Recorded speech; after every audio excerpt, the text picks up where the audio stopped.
Morning. How is everybody? Yes, it's been a while, but here we are and worked through so many technical issues this morning. Technology is not my friend. But anyway, here we are and we're ready to go.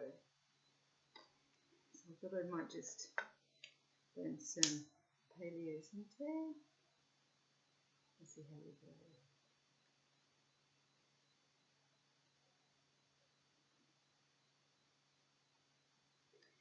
You might notice my new spiritual guide, SAMI, just recently joined me in my team. He wanted to be present today.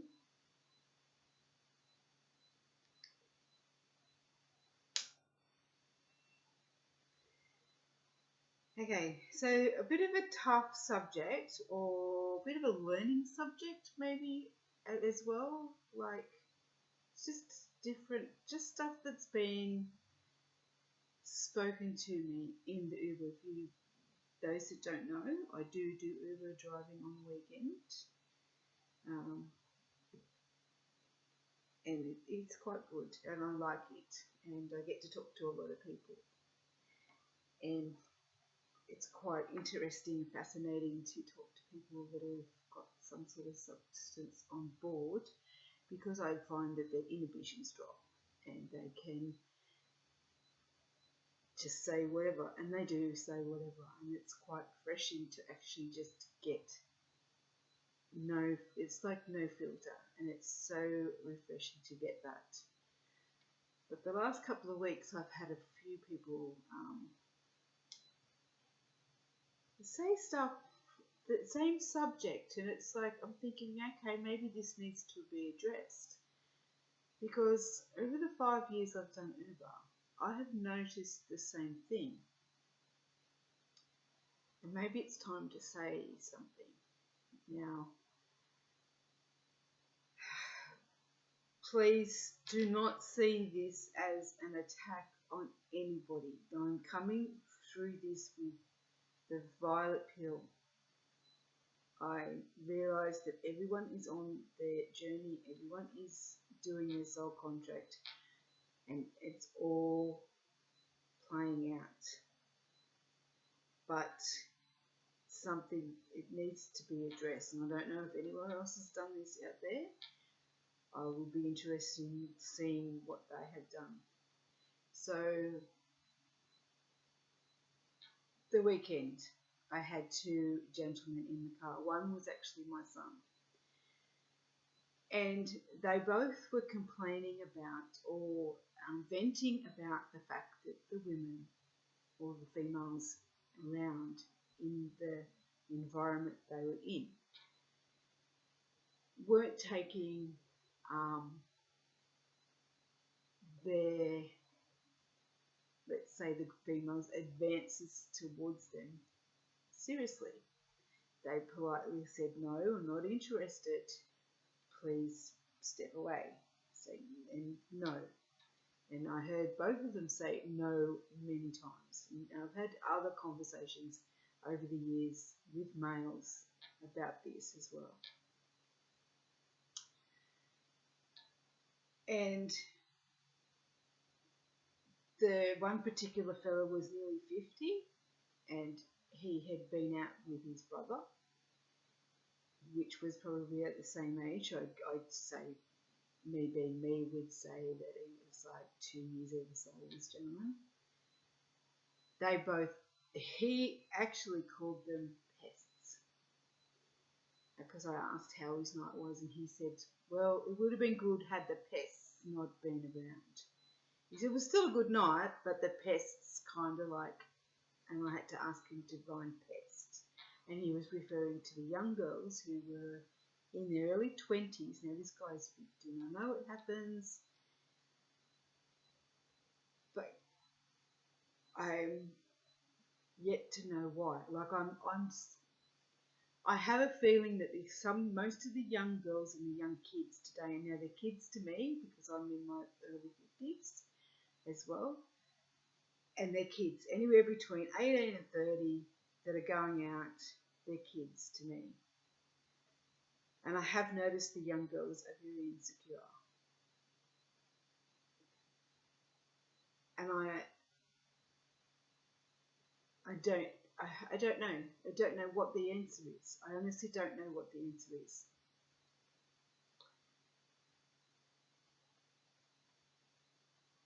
But where do we go from here? Like, where do we go? Is it fair that is it right that males have to be in this position as well? Like, if the situation was reversed and the male was being a pest, let's say, to the female, everyone would be up in arms about it. And rightly so. Like, I'm not saying that one camp is right and one camp is wrong. I'm not even saying that. I am just literally saying that at the end of the day, it's in both sides. It doesn't matter what gender or what you're into. No means no. No needs to mean no. And if someone says to you, no, not interested, I'm married or I've got kids, or even just no, I'm not interested. At the end of the day, no means no, and it should always be no. Then we have to respect ourselves firstly and go, okay, no worries, walk away. But you also have to respect the other person's wishes. You just can't keep coming hovering around. Now, in particular case with my son, this particular girl just hovered around and was next to him all the time. Now, both people have somebody, and they've both gone and spoken to them and told them exactly what's happening, probably had a bit of a laugh, which is fantastic.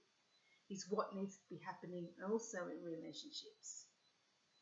Is talk about it, say what's happening, maybe divulge about how you feel about what's gone down, maybe have a bit of a laugh, push it to a side. But doing that also, there's no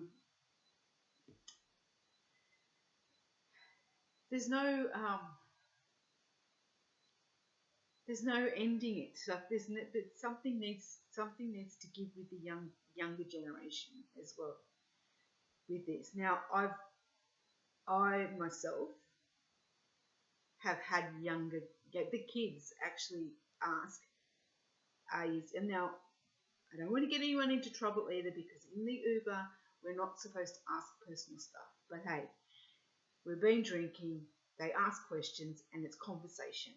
End of story. I've been around the block a fair bit, and it's okay with me, right?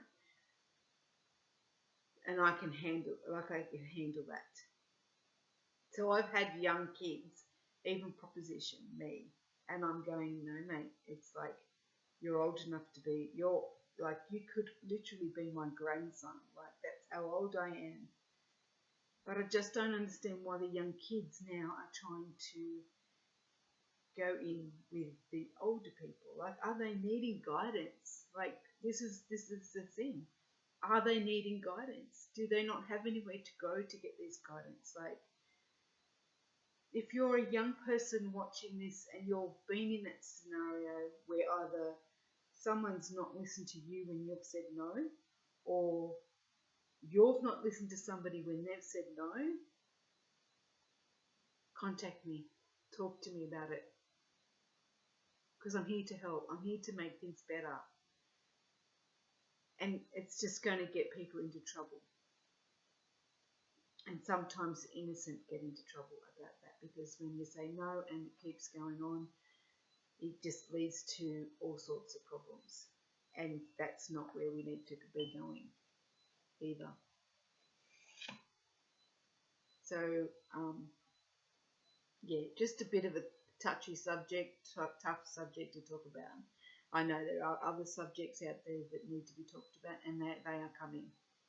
I'm here to say they are coming. There's things about autism and anxiety and all that stuff that needs to be spoken about. And I've been guided to say this is time to come.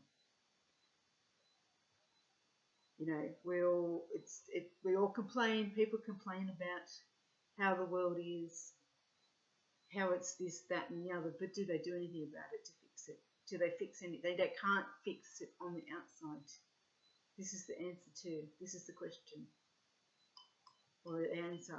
Like, we can't fix it. We can only fix ourselves.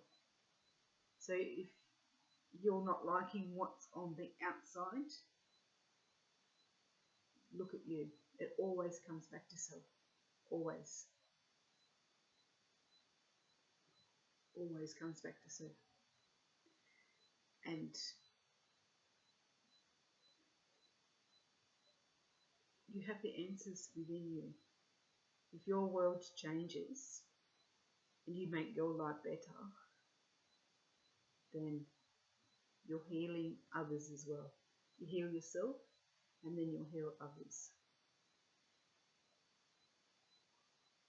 And just with, I just wanted to also touch on the words that we speak, which goes along with this no narrative that I've just spoken about. Each word or each sentence that we speak about others or for others or to others, or it's a layer.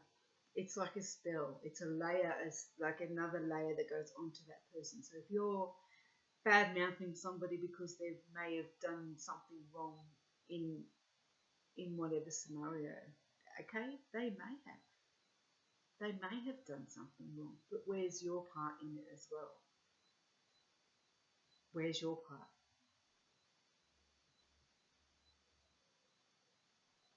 It's your part in it. You have to own your part as well. And then forgiveness will come in. Forgiveness needs to be happening as well. Now I know people, I've already can hear the people saying, but I can't forgive someone because they did this, this and this to me. Then you need more healing. You need to heal. You need to face it head on, is my advice to you. Now you can take my advice or not. Take it or leave it. It's totally up to you. Your healing journey, your journey in this lifetime is yours in itself.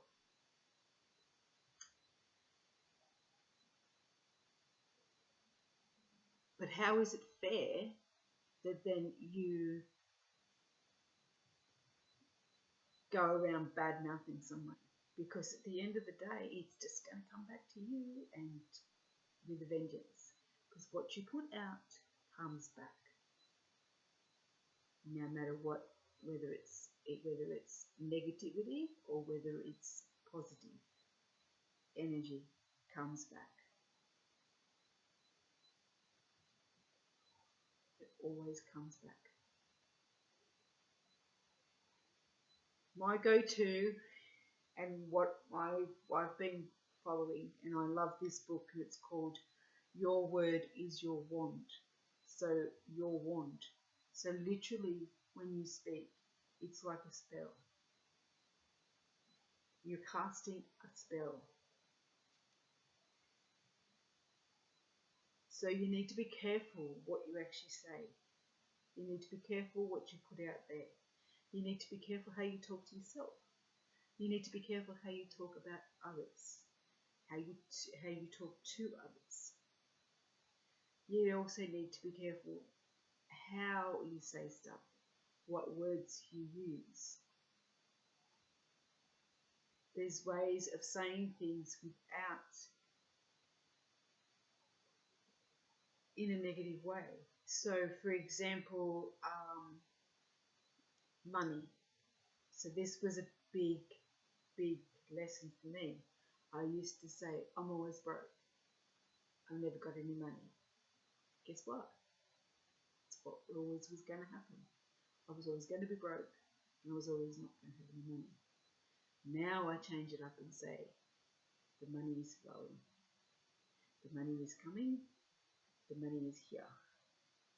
The money will appear when I need the money. You change the energy around it. your soul is listening. Your cellular structure is listening. They don't know. They're just hearing your words. They don't know the intention behind it. They don't understand the emotion behind it. They're just listening. It's just within your structure. Every act committed while angry or resentful brings unhappy reactions. Is the page that it just opened up on. Sorrow and disappointment follow in the wake of deceit and subterfuge. The way of the transgressor is hard. No good thing will be withheld from him who walks uprightly. Selflessness binds and blocks. Every loving and unselfish thought has in it the germ of success.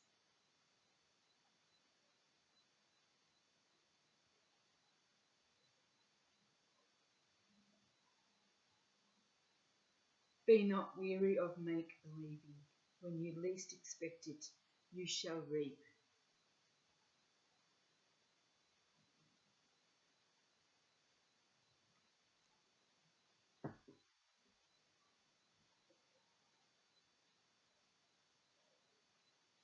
Powerful.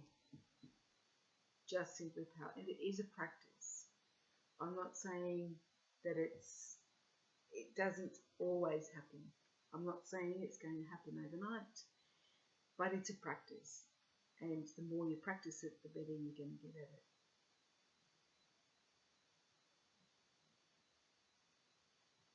Just listen to your words. Listen to what you're actually saying. If you can start making a difference, people around you will start making a difference. The language we use binds us. The language you use can unbind us. And we need to be really careful at this stage how we say things, what we do, until we practice it and practice it. Because we unintentionally, we are actually just making things worse, and that's not where we need to be. We need to start making things better. So I think I might just pull a little card on that now to wrap it up. There will be others. There will be other. I just thought I'd get the love oracle because we all need to love ourselves a bit more and have love and compassion for others.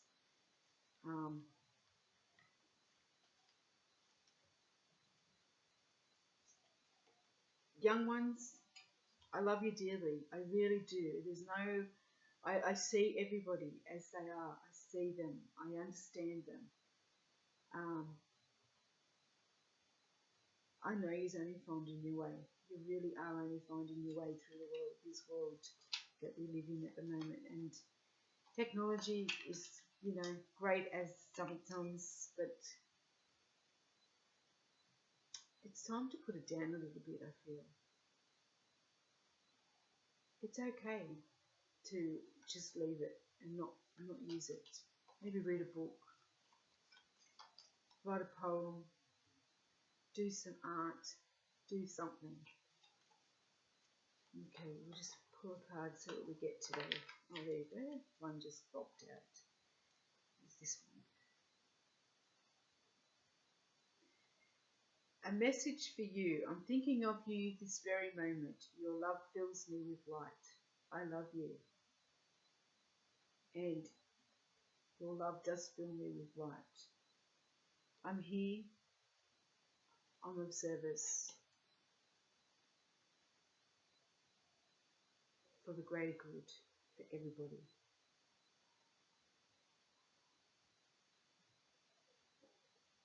Making things better. Much love. Till next time.